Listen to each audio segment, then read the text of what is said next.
Maybe I will use the blackboard.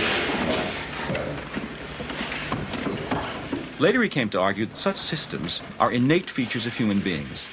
They belong to the characteristics of the species and have been, in effect, programmed into the genetic equipment of the mind like the machine language in a computer. One needn't be interested in this question. Of course, I am interested in it. And the interesting question from this point of view would be, what is the nature of the initial state? That is, what is human nature in this respect? That in turn explains the astonishing. You try the next one. Facility. That in turn explains the astonishing facility that children have in learning the rules of natural language, no matter how complicated, incredibly quickly, from what are imperfect and often degenerate samples. Complicated. It's a complicated word. You know what complicated means? It means it's complicated.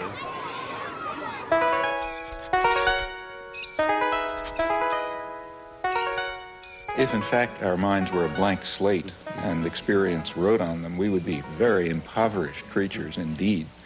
So the obvious hypothesis is that our language is the result of the unfolding of a genetically determined program. Well, plainly, there are different languages. In fact, the apparent variation of languages is quite superficial. It's certain, as certain as anything else, is that humans are not genetically programmed to learn one or another language. So you bring up a Japanese baby in Boston, it'll speak Boston English, and you bring up my child in Japan, it'll speak Japanese.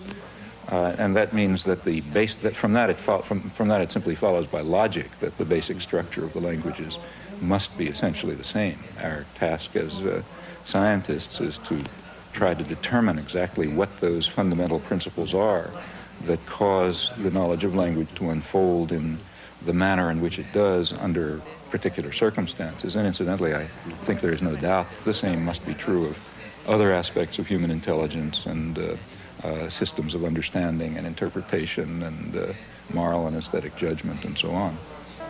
The implications of these views have washed over the fields of psychology, education, sociology, philosophy, literary criticism, and logic.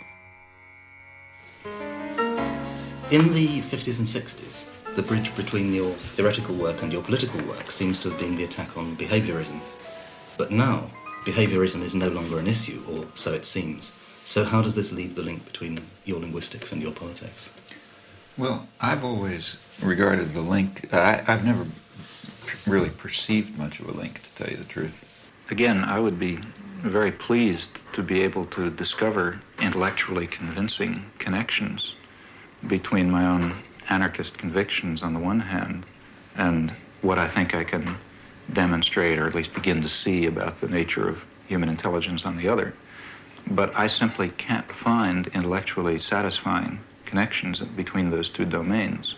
I can discover some tenuous points of contact. Il n'y a de créativité possible qu'à partir d'un système de règles. Le problème, alors, là, que je me pose, et où je ne suis pas peut-être tout à fait d'accord avec M. Chomsky, c'est lorsqu'il place ces régularités à l'intérieur, en quelque sorte, de l'esprit ou de la nature humaine. Je me demande si le système de régularité, de contraintes, qui rendent possible une science, on ne peut pas les trouver ailleurs, en dehors même de l'esprit humain, dans des formes sociales, dans des rapports de production, dans des luttes de classe, etc. If it is correct, as I believe it is, that a fundamental element of human nature is the need for creative work, for creative inquiry, for free creation without the arbitrary limiting effects of coercive institutions, then of course it will follow that a decent society should maximize the possibilities for this fundamental human characteristic to be realized. Now, a federated, decentralized system of free associations incorporating economic as well as social institutions would be what I refer to as anarcho-syndicalism, and it seems to me that it is the appropriate form of social organization for an advanced technological society in which human beings do not have to be forced into the position of tools, of cogs in a machine. Since the 1960s, Noam Chomsky has been the voice of a very characteristic brand of rationalist libertarian socialism. He's attacked the abuses of power wherever he saw them. He's made himself deeply unpopular by his criticism of American policy, the subservience of the intelligentsia, the degradation of Zionism, the distortions of media and self-delusions in prevailing ideologies.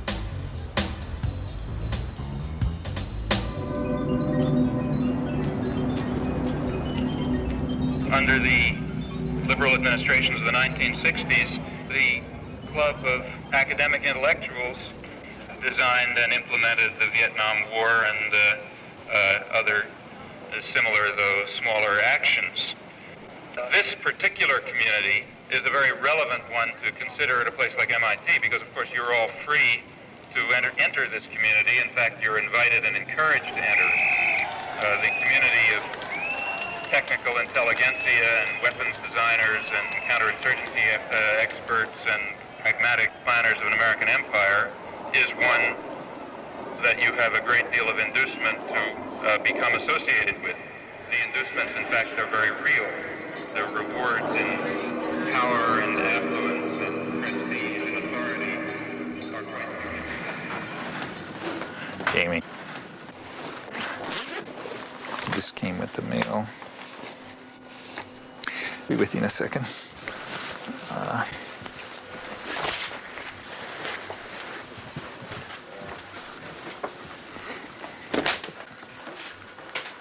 Oh God, they still got their cameras. Okay. Huh? I want to start. In your essay, Language and Freedom, you write, social action must be animated by a vision of a future society. I was wondering what vision of a future society animates you? Oh, well, I have my own ideas as to what a future society should look like. I've written about them. I mean, I think that we should, at the most general level, we should be seeking out forms of authority and domination and challenging their legitimacy.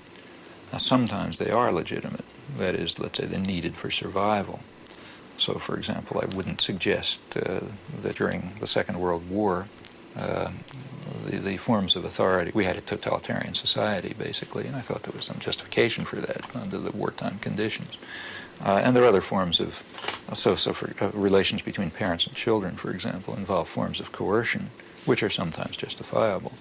But any form of coercion and control requires justification, and most of them are completely unjustifiable.